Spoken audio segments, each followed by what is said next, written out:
ಎಲ್ರಿಗೂ ನಮಸ್ಕಾರ. ವಿಜಯ ರಾಘವೇಂದ್ರ ಒಂದು ಒಳ್ಳೆ ಸಿನಿಮಾ ಮಾಡಬೇಕು, ಒಳ್ಳೆ ಕಥೆ ಇರಬೇಕು, ಒಳ್ಳೆ ಡೈರೆಕ್ಷನ್ ಇರಬೇಕು,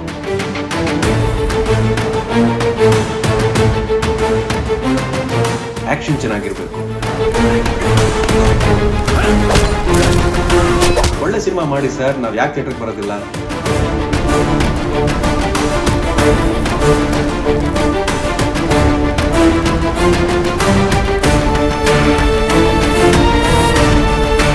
ಸಿನಿಮಾ ಚೆನ್ನಾಗಿದೆ ಅಂತ ಯಾರಾದ್ರೂ ಹೇಳಿದ್ರೆ ನಾವು ಖಂಡಿತ ನಮ್ಮ ಫ್ಯಾಮಿಲಿ ಕರ್ಕೊಂಡು ಹೋಗಿ ಸಿನಿಮಾ ನೋಡ್ತೀವಿ. ಒಳ್ಳೆ ಸಿನಿಮಾ ಮಾಡಿದ್ದೀವಿ, ಚೆನ್ನಾಗಿದೆ ಅಂತ ನೀವು ಹೇಳ್ತಾ ಇದ್ದೀವಿ. ಒಳ್ಳೆ ಸಿನಿಮಾ ಮಾಡಿ.